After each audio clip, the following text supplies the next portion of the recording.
Hello everyone, and thank you very much for joining us for another intriguing story here at Annie Narrates. The title for today's story goes like this.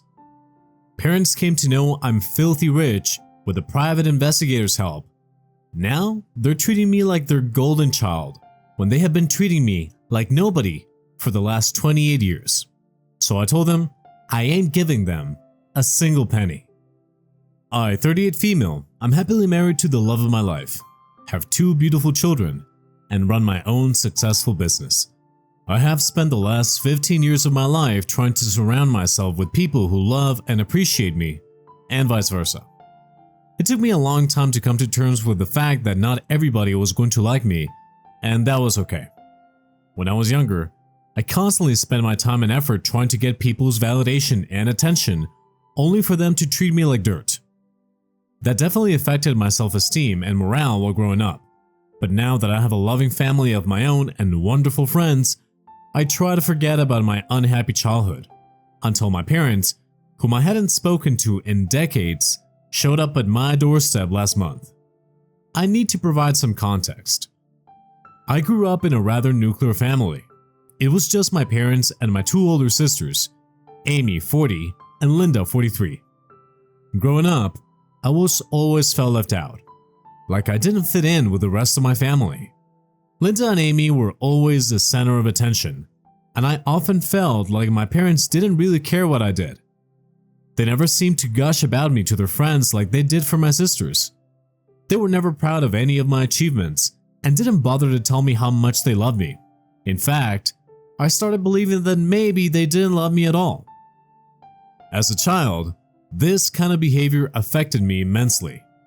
I kept wondering why they didn't like me and kept tormenting myself, trying to find out how I could make them love me.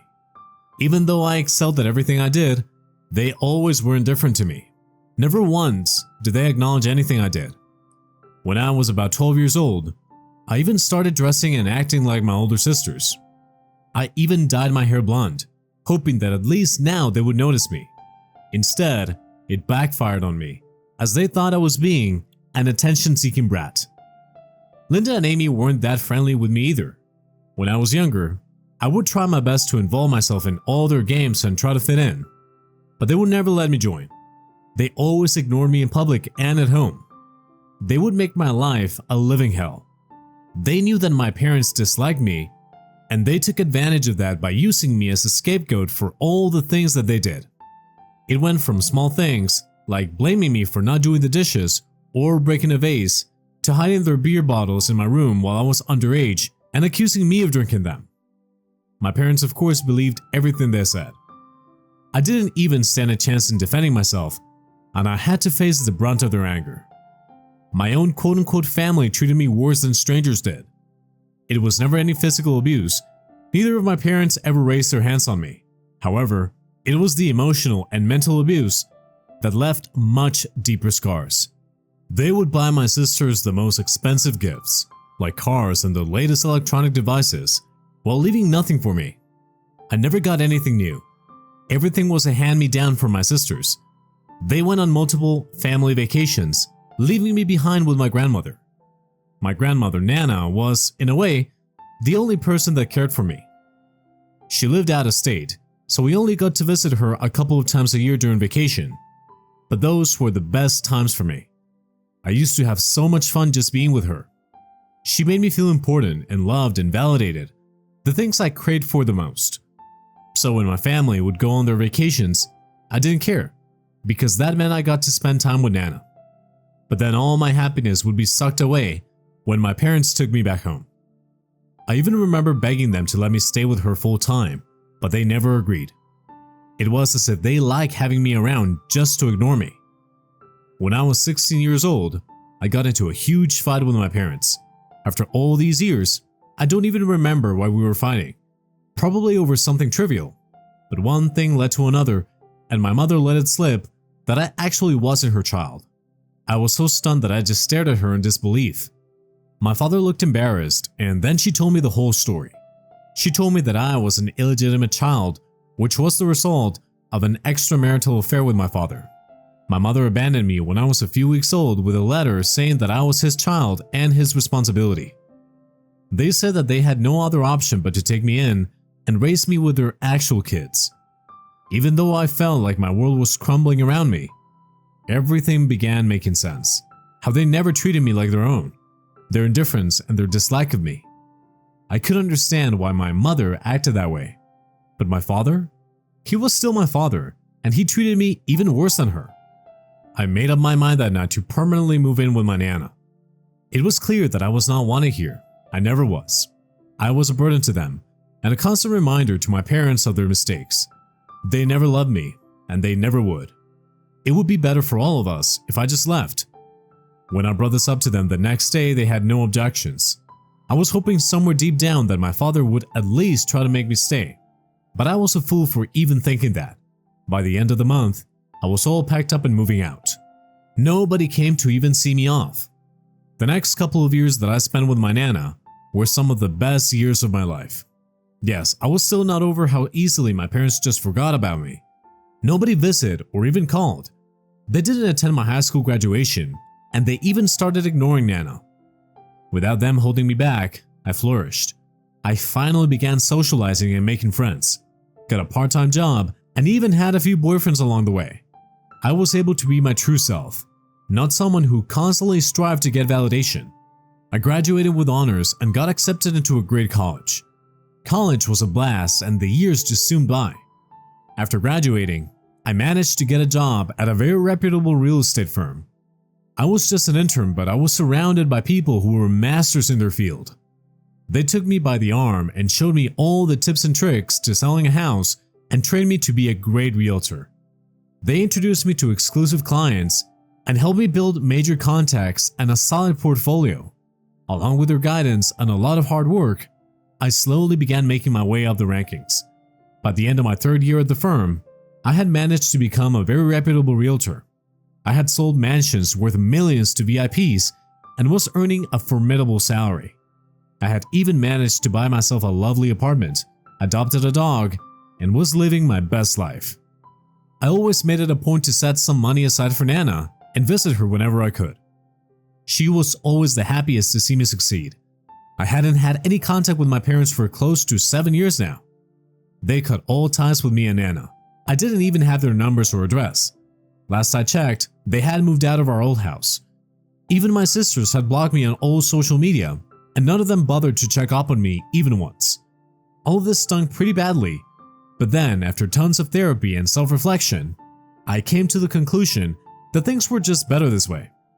If they wanted nothing to do with me, then I wasn't going to force a relationship. So I focused all my time and energy on work and building relationships with people who valued me. It was actually through work that I met my now husband Jerome, 40 male. Jerome was one of my clients. He was the CEO of a pharma company, and it was a family business. He had been my client for a few months, and my main goal was to help him get his dream house. Over the months, we got to know each other very well. He was such a flirt. At first, I didn't take him seriously, but then I found myself falling for him. We would meet up to talk about potential houses and end up talking about ourselves instead. Soon we were meeting up even though we had nothing to discuss and going out on dates without even knowing. Jerome was so kind, considerate, and emotionally available.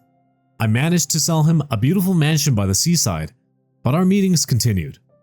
He asked me to be his girlfriend soon after, and we were married within a couple. Jerome knew all about my family history and was very mindful of the way that he spoke about them. He always told me that even though I hadn't had a very nice childhood, he was going to make sure that the rest of my life was going to be everything I dreamt of. And he was right. We had the best times with each other. We traveled the world together, and he even helped me start my own real estate firm. Over the years, I managed to hire more realtors and gain a great reputation. I was now dealing with high-profile clients on a daily basis. Jerome supported me and backed me up every single time. In a way, he was healing my inner child by showing me the love, care, and attention that I never got while growing up. We have been together for more than a decade now and have 2 sons together. Everything seemed to be going great until 3 months ago. I met Rachel. I was attending one of my son's baseball games and I just happened to sit next to her. During the game, we ended up chatting with each other and I genuinely began enjoying her company.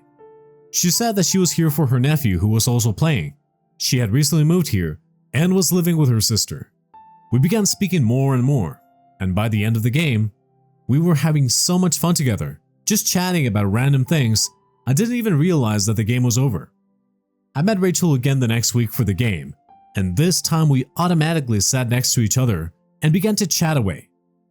She began to tell me about her life, about how she wasn't able to get good jobs in her hometown, which was why she moved to the city.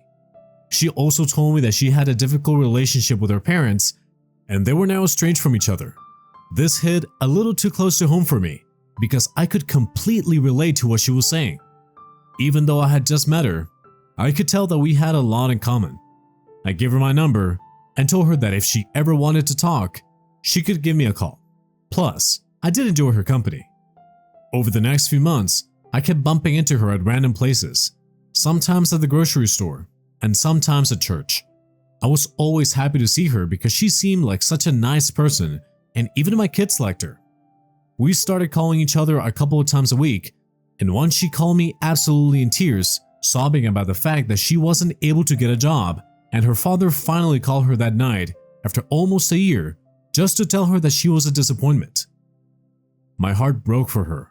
I have never told anybody apart from Jerome and a few of my closest friends about the strained relationship with my parents, but I could see myself in Rachel, and I just had to reassure her that things were going to get better. I was a living proof of that. I began to tell her all about my childhood, about how my parents emotionally scarred, how I constantly vied for their attention, how I came to know that I was an illegitimate child, and how they've cut all ties with me and haven't bothered to contact me in almost 25 years. I also told her that I knew exactly how she was feeling. I knew the emotional and mental toll these relationships took on me as a child, and I am dealing with them even today. I had never spoken about these issues so intimately, even with Jerome, but I let my guard down with Rachel. I told her that there are many people that she is yet to meet who are going to love her more than anything. I told her about Nana and her support, my real estate firm, how I met Jerome, how I started my own business, and how I was thriving now. I had earned more money than I needed. I had a wonderful family and was happier than ever. I told her that I would write recommendation letters for her to get a job, even offered to mentor her in real estate if she was interested. We spoke for many hours, and by the end of it, she thanked me for all my help. I felt like I had made a new friend. About a week after this incident, I was lounging at home with my kids when I got an alert from security that two people who claimed that they were my quote-unquote parents were at the door. I checked my security camera, and I was shocked to see that they actually were my parents. I ran down to see for myself and was baffled at the fact that they were standing in front of me after almost 25 years. They looked much older than I remembered. My father had a huge smile on his face and gave me a big hug. So did my mother. I had never received this much attention from them. They told me that they were extremely sorry for what they put me through when I was a kid, and they bent down and asked for forgiveness. They said that they tried searching for me these past few years, but were never able to find me. They wanted to reconcile many years ago and finally accept me, but they felt that they had run out of time. They found me earlier this year in a commercial that I did online for my firm. They wanted to contact me right then, but also felt embarrassed because of how they treated me before. But a few months ago, they found out that my mother had cancer and only had a short time to live. One of her wishes was to make amends with me, and so they finally decided to visit. This was too much to process, so I burst into tears and invited them in. I know I should have taken things slow, but I was emotionally overwhelmed by their presence after decades, and the fact that my mother had cancer further weakened me. Just the fact that they were standing in front of me didn't make me think straight. I showed them my kids and was so happy to see my father interact with them. We spoke even more, and I learned that my sisters were married and had kids of their own. I told them about what I had been up to all these years, about my firm. They told me that they were so proud of me and apologized once more for everything. Everything seemed so genuine. I told them that I forgave them. Big mistake. I said that even though we got off to a rough start, they were still my parents and I was willing to have a fresh start. I don't know why I did that. I should have listened to my gut and not been so gullible. Over the next month, they visited me regularly. I took them out for brunches and showed them my firm, my house, and my husband, who was very suspicious of them. They told me how proud they were of me, how happy they were that I was their kid. They posted pictures of me on social media, and they spoke to all their friends boasting about me. They were giving me all the validation and attention that I craved when I was younger. Instead of the black sheep, I was now their golden child. One evening, I was cooking dinner when I saw that my dad was getting a bunch of text messages from an unknown number. Curious, I looked through them, only to have my world shatter. They were messages from Rachel. Yes, my friend Rachel, asking them for money. I had no idea why she would even know about them. Nothing was adding up. I immediately confronted them, asking them how they knew about Rachel. At first, they acted surprised, as if they had no idea who she was. But after persisting with them, they finally told me the truth. They said that both my sisters were absolutely broke and were single mothers living by themselves. Over the years, even they had used up all their savings and retirement funds and were living on barely anything. They were at their wits' end trying to get loans when they saw the commercial that I did. They didn't get much information from it. All they knew was that I had my own business and they were desperate for money. So they hired Rachel, who was a private investigator, to find out more. They paid Rachel to get to know what I was doing and how much money I had, and most importantly, to find out what I thought about them. Rachel told them everything about all my weaknesses, even gave them my address. They decided to visit me and win me over by apologizing and begging for forgiveness. They also knew about how much I needed their validation, so they made sure to give me tons of it in the hope that I would help them financially. Also, the cancer? Fake. Lied to me just to get even more pity. I was shaken. I couldn't even look at their faces. I told them that they had ruined my childhood and they weren't going to ruin it anymore. They were liars and used me, and they didn't deserve a single penny. I called security and kicked them out. I'm so angry. Even while I'm typing this, my hands are shaking. Jerome wants to call the police, but I don't want to deal with that. After this whole encounter, all the horrible feelings that I had as a kid have come back and doubled. I feel sick. I was betrayed by my parents yet again. And Rachel? I thought she was my friend. Am I the a-hole for kicking them out? Hello. Many of you were asking for an update, so here it goes. But before that, I need to address a few things. A lot of you are being very rude in the comments and calling me an idiot for even talking to my parents after so long. Honestly, you're right. The thing is, this whole thing was so unexpected and I didn't know how to handle my emotions. My parents disrespected me my whole life, but I built myself up again, and no matter how well I'm doing in my life, there is still an emptiness that only a parent's love can fill. I should have been more careful. I should have been skeptical, but the thing is, even having the slimmest chance of reconciling made me happy. But I honestly think that I was being very delusional at the time. People can't change that easily. It's been a week since I found out, and I still don't know how to feel. I think the biggest emotion is betrayal, both from my parents and Rachel. After so many years of being so extremely private about my life and living in my small bubble, I allowed myself to be open and vulnerable with someone who I related with, only to be stabbed in the back. Then again, she was just doing her job, but the hatred I feel whenever I think about how they just used me makes my blood boil. I haven't been able to contact Rachel, and I don't think I want to, because I don't know how I would react if I saw her. I poured out everything to her, and she used this to help my parents. Unbelievable. Never again am I ever going to be swayed like that. As for my parents, I have banned them from my house, and our security guards are alerted. Jerome has been distraught by this whole thing, mainly because he sees how badly this has affected my mental health. He tells me that he would prefer it if we had nothing to do with them anymore, and that we shouldn't invite unwanted pain into our lives, and honestly, I agree with him. I had a conversation with my father yesterday, and he's playing the victim card. He says that they are in a ton of debt, and that it is my job to help them, that I quote-unquote owe it to them after everything they did to me, and that I was being a selfish and greedy daughter for not doing so. I couldn't help but laugh. The only thing they gave me was pain, tons of mental health issues, and a very expensive therapy bill. I didn't believe a word he said, especially after they lied about the whole cancer thing. That was just pathetic. I reminded him again that none of them deserved any more of my time, let alone my money. They treated me like a nobody my whole life, and they should continue to do so. I do think that it was harsh, but as Jerome said, it took me a long time to get over the trauma that they inflicted on me, and I'm not going to let it affect me anymore. Guess what? My parents have fallen to a new low, and I didn't think it was possible. They aren't allowed in my house anymore, so they sent my two sisters. Yes, I met Amy and Linda after 25 years, and they showed up at my doorstep with their children. With their children. I was stunned. They told their kids that I was their aunt and that I was going to help them out, and the worst part is, they made their kids give me hugs, asking me to help them. I couldn't turn away from the kids. They seemed to be in pretty bad condition, wearing torn clothes and shoes. My sisters started with their sob stories about how they got divorced, about the ex-husbands not paying child support.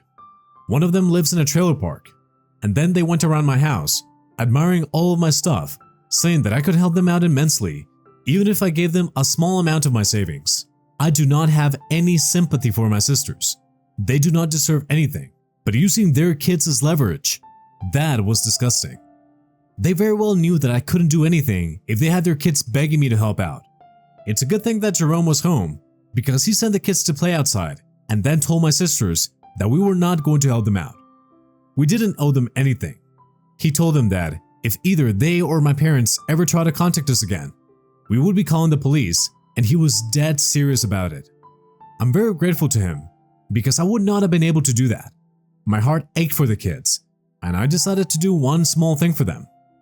My sons have more clothes and toys that they need, and I feel like every child deserves a good childhood. I told my sisters that I would give their kids some of my children's clothes and toys, and that was it. I wasn't going to have anything to do with them anymore, and that was final. I made them take their kids and leave, but my heart still aches for them. The thing is, I have been fooled by them before. First the cancer thing, now this. They might be exaggerating their situation. My sisters have no problem lying. I want nothing to do with them. I just hope the kids turn okay. Thought I'd pop in to share some news. I officially do not want to have anything to do with my family. In these past few months, they have continued to call me and guilt trip me into helping them, but I am done. I am not going to fall for their crocodile tears anymore. We filed for a restraining order on my parents and both my sisters on account of them constantly stalking me, and I think this was the best decision I ever made. After all these years, I do not deserve to deal with their crap anymore. They are better off as strangers to me. I worked my butt off to reach where I am, and I deserve some mental peace and time to enjoy with my actual family. So yeah, I'm done with this chapter of my life, and I hope to never revisit it. And that was it for today's story. Thank you very much for listening. Smash that like button for me, and subscribe for more stories. Thanks again, and we'll be seeing you in the next one.